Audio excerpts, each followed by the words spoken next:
Merhaba dostlar, sevgili arkadaşlarım. Nasılsınız? İyi misiniz? Bir süreden beri video yapmıyordum yine. Biraz epeyce haber birikti. Bugün tekrar birlikteyiz. Siz videoya geçmeden önce şöyle like işte bir şeyler yazın. Yaparsınız siz. Tüm Türkiye'de Atatürk anıtlarının artık eskisi gibi özen gösterilmediği, korunmasına özen gösterilmediğini görüyoruz. Anıtı temizleyin çağrısı. Büyük Atatürk'ün 19 Mayıs 1919'da Samsun'a çıktığı yere yapılan ilk adım anıtındaki bakımsızlık yurttaşların tepkisini çekti. Atatürk ve arkadaşlarını simgeleyen heykellerin temizliğinin bir an önce yapılması istendi. Şöyle fotoğrafa da bakınca epey bir bakımsız olduğu görülüyor zaten. Ders alın. FETÖ'nün 15 Temmuz 2016'da düzenlediği darbe girişiminin yıl dönümünde iktidara uyarı yapıldı muhalefet tarafından. Ders alın. AKP ve Gülencilerin adeta ortaklaşa düğmeye bastılar. Yıl oldu 2007. 2007 yılında işte kumpas davaları, bu en büyüğü Ergenekon davasıyla Türk ordusundaki birçok şerefli subay ya hapse atıldı. Yıllarca hapislerde çürüdüler. Şahsım devleti. 15 Temmuz ancak 20 Temmuz'daki olağanüstü hal şartları altında yapılan 16 Nisan 2017'de yasalara aykırı oy sayımı ile geçilen şahsım devleti rejimiyle birlikte değerlendirilebilir. 20 Temmuz'da olağanüstü hal kararı ilan edilmişti. 15 Temmuz'dan 5 gün sonra 16 Nisan 2017'de bir anayasa referandumu oldu. Referandumda parlamenter sistem terk edilerek bugünkü gibi hiçbir yasaya tabi olmayan, hiçbir kontrole tabi olmayan, dünyanın hiçbir yerinde de olmayan başkanlık rejimine geçilmiş oldu. Tehlike hala sürüyor. Türkiye Cumhuriyeti'ni ele geçirmek için FETÖ tarafından hazırlanan 15 Temmuz 2016'da düzenlenen kanlı darbe girişiminin üzerinden 8 yıl geçti. Atatürkçü subaylar ve halk tarafından engellenen gerici kalkışmadan ders alınmadı. Cemaat ve tarikatların başta yargı ve ordu olmak üzere devlet kadrolarına sızmaları devam ediyor. Geçtiğimiz günler eski Amerikan Başkanı Trump'ın tekrar başkanlığa aday olması ve mitingdeki bir konuşması sırasında kendisine suikast düzenlenmesiyle çalkalandı. Trump sağ kulağından yaralanmış oldu ve kurtuldu. Büyük bir şans o kendisi için. Başımı çevirmesem ölecektim diyor. Bu seçim sürecinde Trump için büyük bir artı puan olacak bence, benim kanaatimce. Zaten de araştırmalar o yönde gözüküyor. AKP'lilerin lüks merakı. Daha önce Monaco'da ıstakoz, yani işte Maldivler'de torunlarla tatil yapıp aman ne güzel diyenleri gördük. Rolex saat takanı da gördük. Cumhurbaşkanı Danışmanı Orhan Karakurt sarayın bahçesinde böyle görüntülendi. Ben haberi biraz manşeti kestiğim için boydan resmi tamamı yok burada. Dikkat çeken işte binlerce dolarlık Frank Müller saat ve Prada ayakkabı oldu. 1.3 milyon lira Frank Müller saat, yani 1 milyon 300 bin lira. Giydiği ayakkabı da 34 bin liraymış. Ya bu kadar binlerce liralık, milyon verip saat takabildiğine göre demek ki biz çok iyi maaş veriyoruz. Beyler böyle lüks bir yaşam içindeyken açlık sınırı asgari ücreti 2000 TL'cik geçti. Asgari ücret 17.002 lira, açlık sınırı ise 19.044 liraya yükseldi. Evet, üniformalı el öperse 15 Temmuzlar bitmez.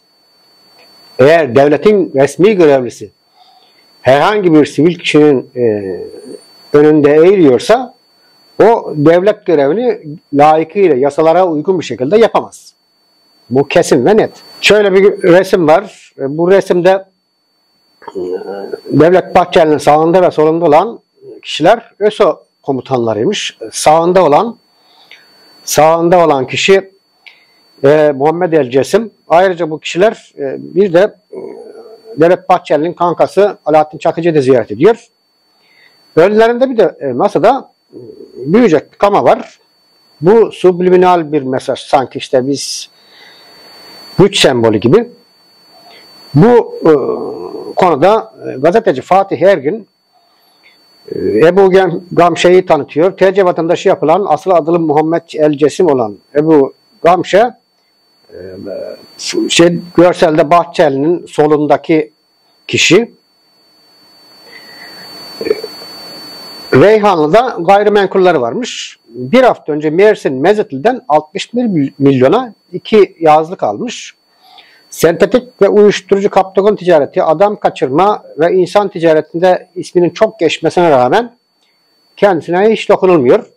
Suriye güvenli bölgede bir kadın video çekip Gamşe'nin kendisine tecavüz ettiğini söylemesine ve geçici hükümetin başkan yardımcısına kadar ulaşmasına rağmen hiçbir işlem yapılmadığı söyleniyor. İç savaş öncesi bu kişi Suriye sokaklarında hurdacılık yapıyormuş. Bugünse büyük paralara hükmediyor. 2023'te Reyhanlı'da yaşayan Suriyeli 13 yaşında bir kız çocuğu ile evlenmiş. Kızın babasına 50 bin dolar 1 kilogram altın, abi 1 kilogram altın ne kadar yapıyor? Altının gramı 2600 lira, 1000 ile çarpsak biz yaklaşık 2 milyon 600 bin lira gibi bir para. Artı bir araba ve 40 kişilik bir manga vermiş. 40 kişilik manga ne demek? Güvenlik gücü. 50 bin dolar ve 1 kilogram altın. Bu kadar milyonları nasıl bulmuş? Merak konusu. Bu ayıp kimin? Yerli turistler ucuz diye Yunan adalarına aktı. Yıllardır söyleniyor. Yıllardır Bodrum, Marmaris, Kuşadası haberleri yapılıyor. İşte şu kadar bin lira hesap eden diye. Bu yaz aylarının başlarında yine işte büyük rakamlarla hesap fişleri gösterildi. Ayrıca bir tostun 650 lira olduğu söyleniyor. Bir tost yani 650 liralık. Ne içine altın tozu mu ekiyorsunuz abi? Yani şimdi bu insanlar sapır karşıya başka yere gidiyorsa demek ki bizden daha ucuz dışarıya da tatil yapmak, üstüne üstlük kapıda vize parası ödenmesine rağmen oraya gidiliyorsa bu ayıp bizim hep beraber. CHP FETÖ'nün karargahı. Siyasi ayak arıyorsan aynaya bak. FETÖ'cüler 8 yıldan beri herkese FETÖ'cü diyor. Başka izahı yok bunun. Yani ne denebilir ki? Çarşıya pazara hiç kulak tıkamadık. Cumhurbaşkanı Erdoğan kabineden sonra yaptığı açıklamada sokağa, pazara, çarşıya kulak tıkayan hükümet olmadık dedi. Çok doğru. Yani Vasfı liderimizin yönetiminde Türkiye'de vatandaşlar simit, çaya bile muhtaç hale geldi. Yani eve ekmek götüremeyecek durumdayız. Devlet 193 milyon lira harcayıp kuzu etini tanıtacakmış. Kuzu etinin nesini tanıtacak acaba? Kebap. Bir şirket yine bütçeden 193 milyon lirayı alacak yani, iyi edecek. Sanki vatandaş kuzu etini alabiliyormuş gibi. Bize nesini tanıtacaksınız? Efendim kuzu eti dana etinden daha değerliymiş. Herkes biliyor değerli olduğunu. Ah bir alabilirsek yani şöyle her canımız şeklinde gidip şuradan tart ustamıza 2 kilo 3 kilo diye alabilirsek de afiyetle yiyebilsek evde değil mi? Yani kara mizah gibi bir şey. Emekliye 33 milyar, tefeciye 574 milyar. En düşük emekli maaşı 12.500 liraya çıkarıldı. 3.7 milyon emekli bu aylığı alacak. Yani düzenlemenin bütçeye yıl sonuna kadar getireceği 33 milyar liralık ek maliyeti fazla bulan hükümet aynı dönem faize emeklinin verdiği en az 17.4 katını ödeyecek. Bundan hiç kimse söz etmiyor. İşte yani şu an biz zam yaptık. Emekli 12.500 liraya çıkardık.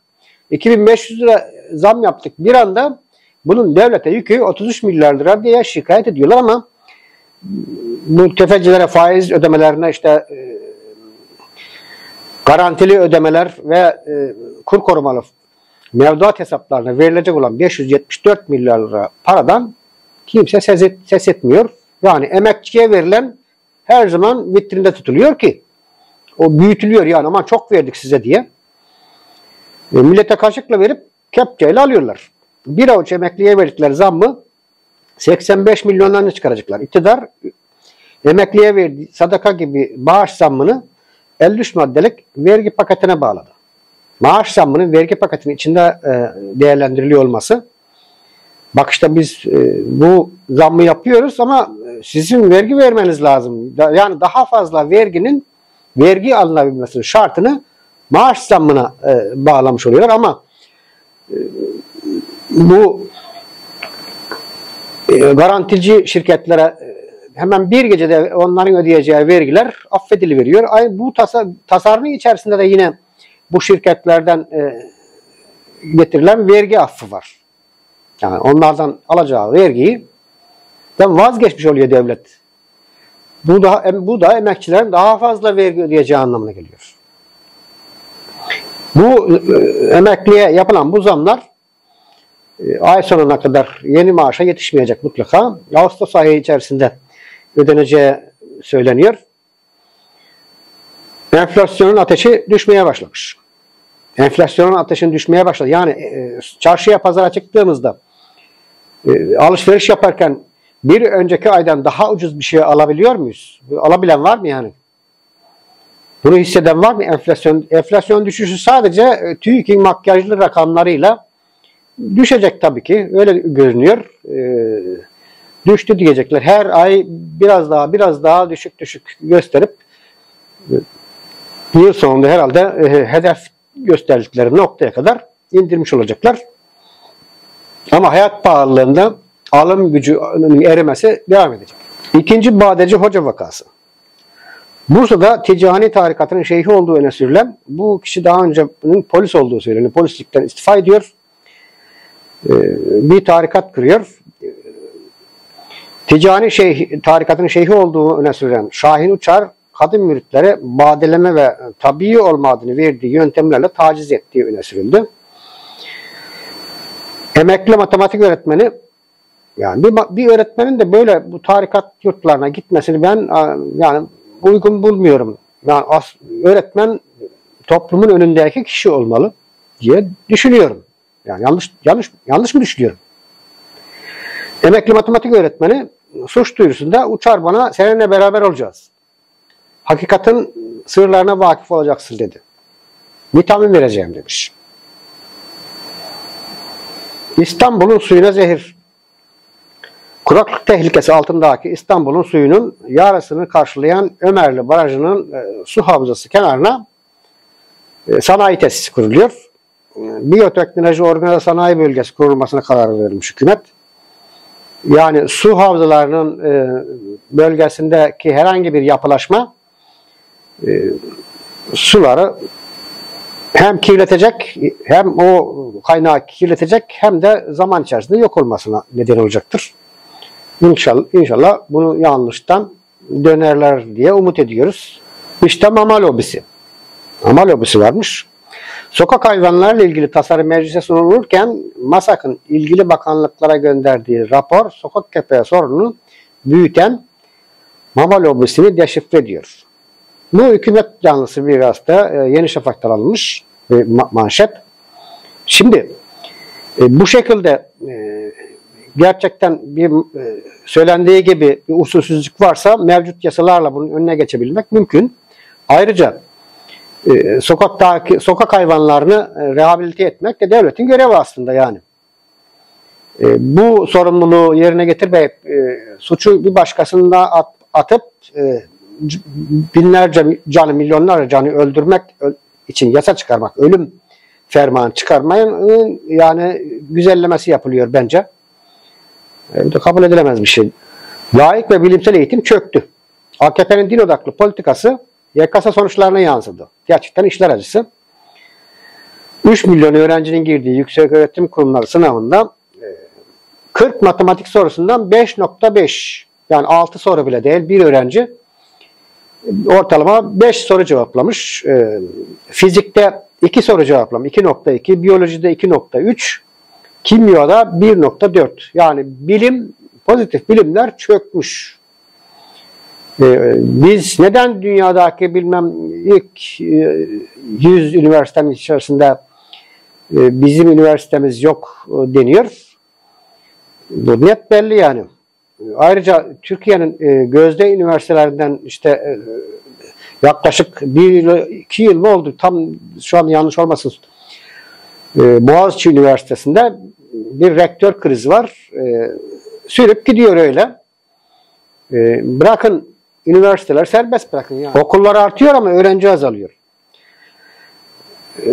Anadolu İmam Hatip liseleri her mahalledeki mevcut okullar işte Anadolu İmam Hatip Ortaokulu veya İmam Hatip Lisesi'ne çevrilmeye çalışılıyor. Yani neyin ısrarı bu çağda anlamıyorum ben. Bilim temelli bir eğitim verilmesi bizim dünya uluslarıyla yarışabilmemizin yegane şartı. Buna rağmen din temelli eğitimde başarılı olunmuş olsaydı şimdiye kadar bu dünyanın birçok yerinde özellikle de gelişmiş ülkelerde yapılıyor olurdu. Burada sanıyorum biatçı işte sorgulamayan, bütçesini sorgulamayan. Öde ama nereye kim nasıl harcıyor sorma. Vatandaşı yaratmak için harcanan bir çaba olarak okuyorum ben. Sinan Ateş MİT tırları ihanetine destek vermiş. Bunun için öldürdük mü diyorlar acaba? Öldürülmesi CHP avanlarınca rant kapısı haline getirilen arkadaş bir insanı öldürmek suç değil mi bizim yasalara göre? Kim onu rant kapısı yapmış? Yani 17 ay sonra işte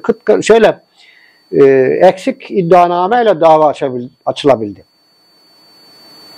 Yani bu şekilde söylenmesi yani o öldürüldü ama zaten hak ediyordu. Diğer gibi davayı bulandırmaya yönelik halihazırda görülen mahkemenin kararına etki edilecek. İşte bu süreci bulandırmaya yönelik bir ifade olarak değerlendiriyorum ben. Tekelci şirket ihale zengin olmuş. 2 gencin ölümünden sorumlu tutulan Aydem Enerji AKP hükümetleri döneminde büyüdükçe büyüdü. 585 tane enerji ihalesi almış. AKP iktidara geldikten sonra elektrik dağıtımının tamamını özelleştirdi. Ege'de tekelleşen Aydem Enerji'ye ait Gediz Elektrik, İzmir Konak'ta 2 gencin elektrik akımına kapılmasıyla gündeme geldi.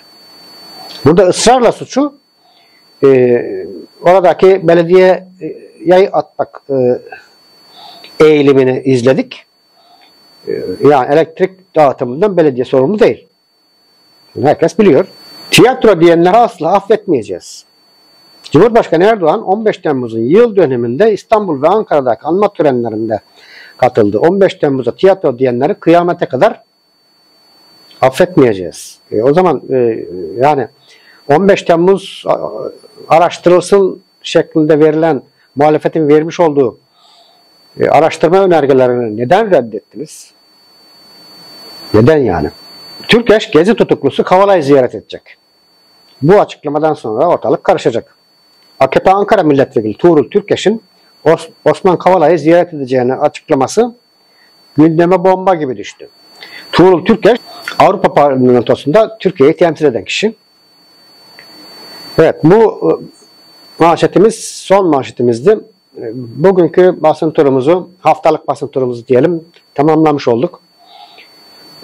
Videoyu sabırla izlediğiniz için teşekkür ediyorum. İzledikten sonra videoyu beğenmeyi, videonun altına bir yorum yazmayı unutmayın diyorum.